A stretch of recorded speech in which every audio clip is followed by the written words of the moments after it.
Yeah. Please tell me that I can't, that I won't, that I fail, that I'll never make it out, yeah.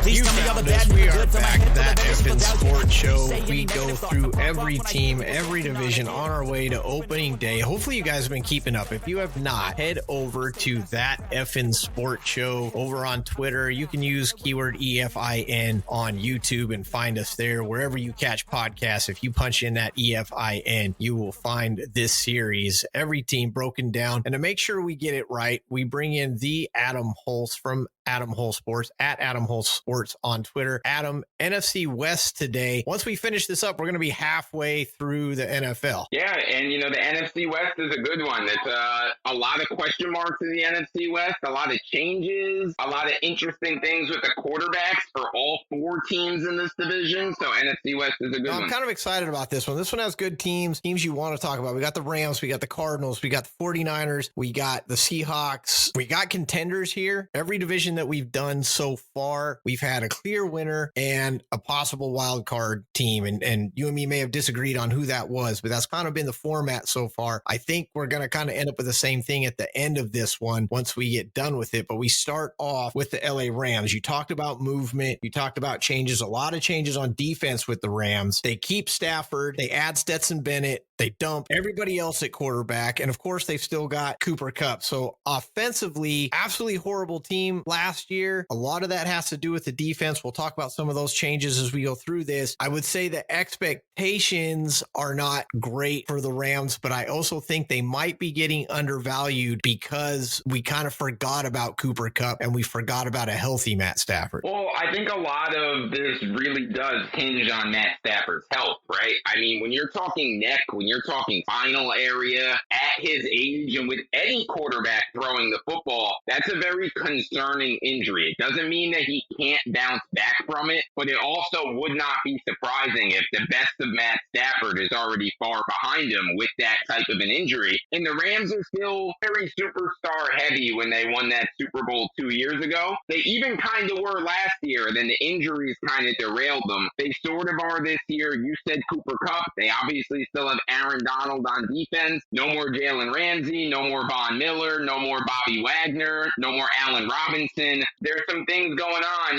with the Rams. They obviously had that strategy of let's trade away all of our future assets to go all in now. It worked to get them a Super Bowl ring, but now they're kind of feeling the effects of that. Yeah, surely starting over and trying to climb it back up. And the climb starts in Seattle, probably the place they would have liked to have started off this season with getting Cooper Kupp back, with finding out if Matt Stafford's healthy. And then you got to go to Seattle, who has a pretty nice defense overall. I'm giving the Rams the loss here in Seattle. I suspect you're probably going to do the same thing. Yeah, I mean, the positive you can say for the Rams is that this is a familiar opponent, and being it's divisional. Look, the Seahawks, everybody knows they're always tough to go play in Seattle, but at least the divisional teams are kind of used to that atmosphere. But even with all of that being said, I just think that the Seahawks are a better team top to bottom, and I'll give them the win at home. Yeah, no better for game 2. San Francisco comes to the Rams. We'll talk more about San Francisco when we get into that show in a few episodes from now, but we can kind of bring up the fact that they do at least have a new defensive coordinator. The defense is kind of the deciding factor here, especially when we're talking about the questions at quarterback. But I think even still, base level San Francisco, even game 2 is better than the Rams. I got to start the Rams off with a home opener loss in week 2. I'm actually going to go the other way on this one and pick a little bit of a mini upset in this game. I mean, who's playing quarterback for the Niners in week 2? Mm-hmm. Is it Darnold? Is it Lance? Is it Purdy? I mean, that's a pretty important question, right? And you mentioned, the change of defensive coordinator. Obviously, the 49ers are pretty much known for their defense and their running game, right? That's kind of been their identity these last few years and why they've been so successful, and then smart quarterback play. I don't know. There's just some question marks for me with the Niners. I expect the Niners to be good this year, but maybe not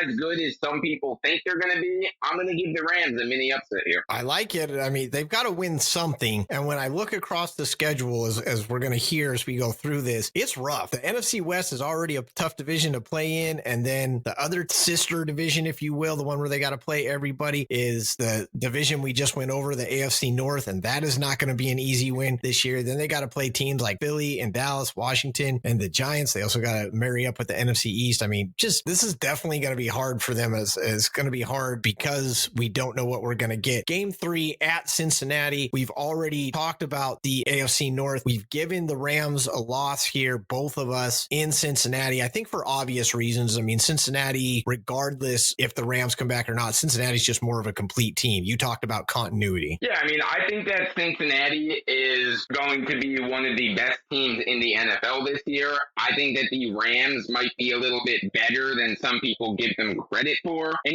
one thing we also haven't mentioned about the Rams, too, is let's not forget how good of a coach Sean McVay is. I mean, I feel like that's kind of getting lost in the mix now, too. He's one of the few coaches, in my opinion, in the NFL who can scheme his way to victories. It didn't work out for him last year, but he has a pretty strong, proven track record that he knows how to win football games. This isn't one of those games I think that they're going to win. In the Super Bowl rematch, I think that the Bengals get their revenge. That's an interesting point to bring up, too. Week 4 at Indianapolis, we did the AFC South second. When we did that, we gave the Rams the loss at Indianapolis, giving the Indianapolis rebuild a little more credit. I honestly wish that I could take it back, and I'm not going to. I would have, at this point, given the Rams the win because, as I stated at the beginning of the show, I kind of forgot what a healthy Stafford, a healthy Kupp under McVay's genius, as you brought up, can do. And I actually think the Rams are going to win this game, but we've already got it marked down for a loss, so we're going to leave it there. How do you feel about them taking a loss at Indy now that we've kind of been through this a little bit? Yeah, to me, I see this as more as one of those coin flip type of games that could kind of go either way. The game being played in Indianapolis in that dome is why I favor the Colts. We got game 5 against Philly in LA. That helps the Rams a little bit, but I think Philly's got too much for the Rams to handle, even with Aaron Donald. Philly is loaded. They're pretty much bringing everything back from last year. And a couple of our off-season episodes, we talked about that,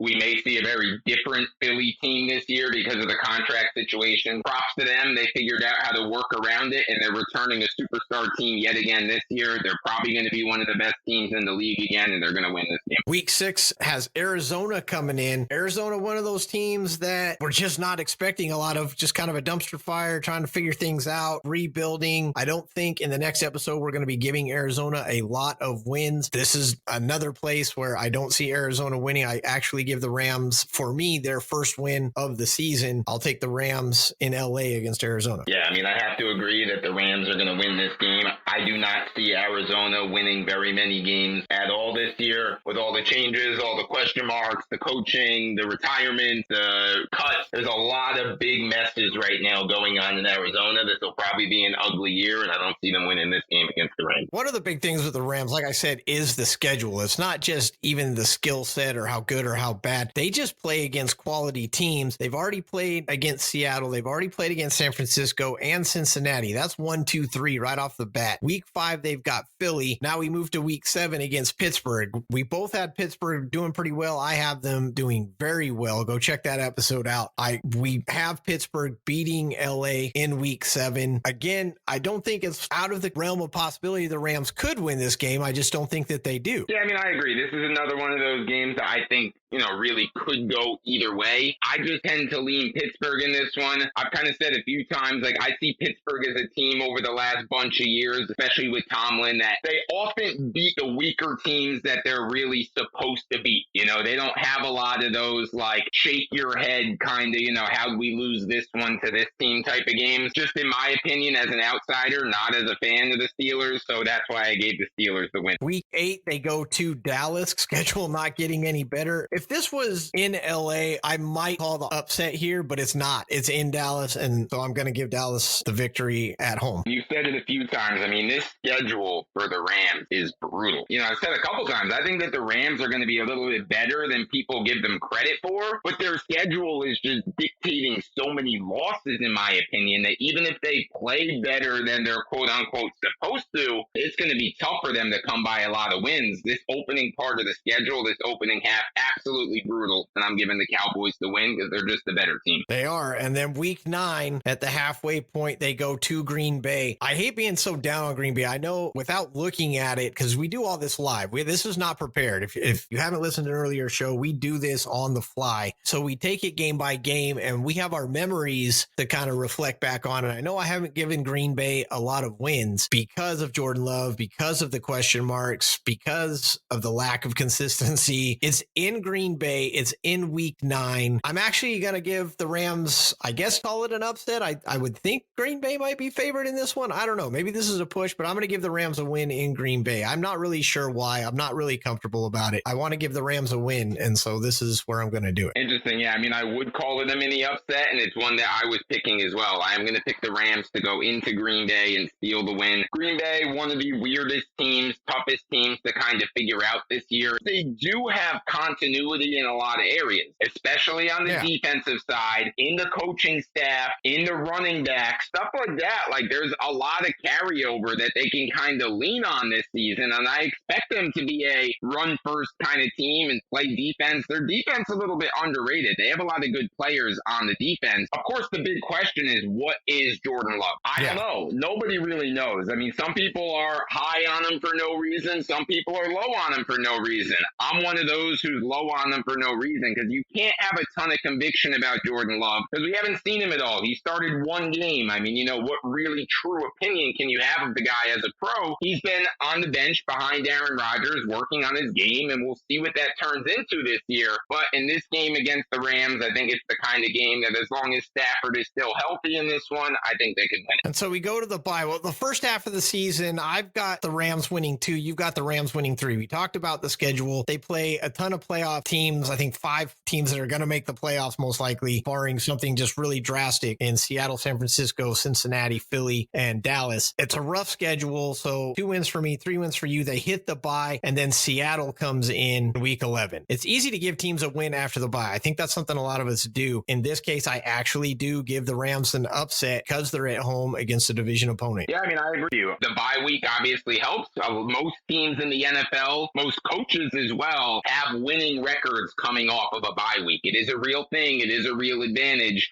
And I think the added advantage here is that they're playing against a divisional opponent who they're going to know well anyway. And it's also the second time that they're playing them. So a lot of things going in the favor of the Rams for this one. I'll give them the win as well. It's kind of crazy because we'll talk more about Seattle, but Seattle's loaded on offense, especially the Rams secondary is maybe their weakest point. So it's kind of crazy for us to give the Rams a win. We did it, and there it is. And that's why you listen to the show. 12 at Arizona. I'm giving the Rams the sweep. What say you? I agree. Rams the sweep. I don't see the Cardinals winning many games at all this year, including this one. 2 games against AFC North. Following that, they play Cleveland. We split here. I gave the Rams a loss with Cleveland in LA. You gave the Rams a win versus Cleveland in week 13. That's one of those tricky kind of games as well, right? Browns versus Rams. That's a game that you don't see happen too often. 2 unfamiliar opponents, cross-conference type of game. And I'm just going to lean the Rams in this one. I wouldn't be surprised if the Browns won the game, but I slightly favor the Rams. They go to Baltimore after that. We both gave the Rams losses at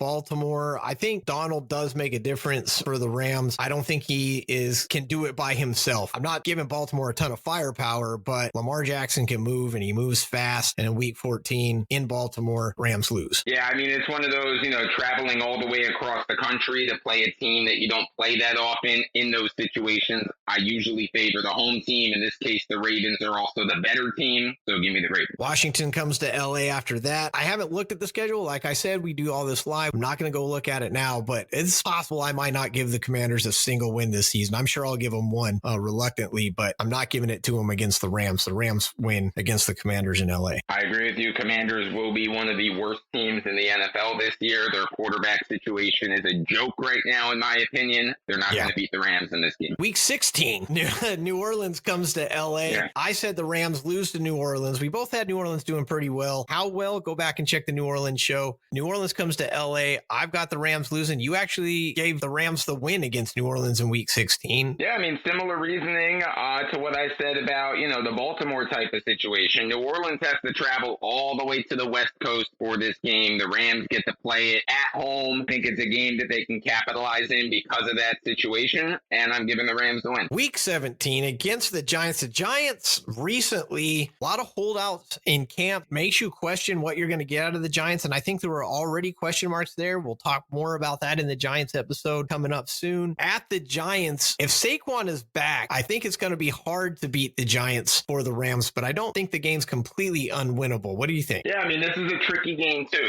for a lot of the points that, you just made. Strange type of game that I could definitely see going either way. Because it's being played in New York, I guess I'll favor the Giants lightly, but if Saquon's not there, I think the Giants are going to have a hard time finding too many wins without Saquon because he basically was their offense last year. But I guess I'll give him the benefit of the doubt that he will still be a Giant at that point, and in New York, I'll give the Giants the win. It's hard. I want to give the Rams the win here. I'm actually going to. I'm going to give the Rams the win, and I'm going to put it on Cooper Kupp's shoulders for him to be healthy. If we are playing with a healthy Matt Stafford, again, so many hard teams on their schedule, this might be an opportunity where they can steal one, because in week 18, and we'll know which San Francisco we've got. We know who the QB is. We'll know how the defense is performing with the new defensive coordinator. Week 18 at San Francisco at the end of the season, I got to believe San Francisco is playing for something. I think they hand the Rams a loss for the last game in San Francisco. Yeah, I mean, in San Francisco, it's hard to pick against the Niners, especially, like you alluded to, late in the season. They should kind of have their questions figured out by that point. It could be an important game for both teams. I mean, San Francisco could be playing for the division, for seeding, for stuff like that. And the Rams could possibly be trying to sneak their way into a wild card. At home for the Niners, I'll give them the win in this one in a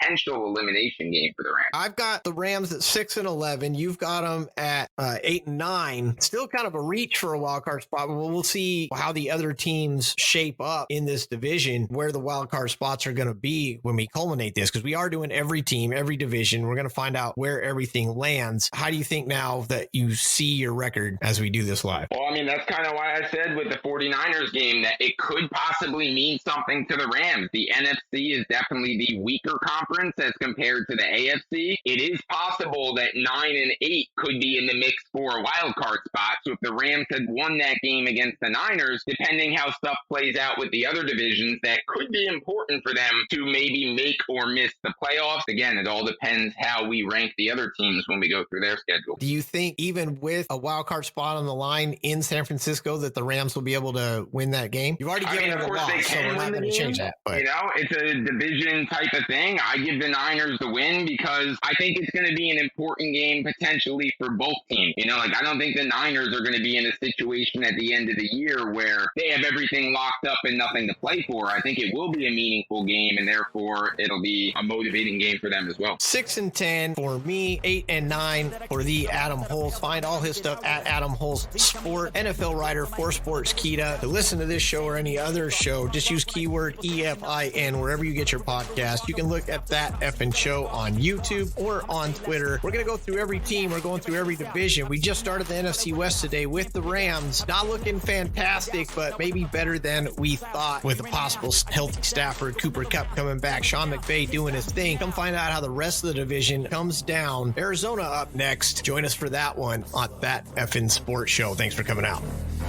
Just tell me that I can't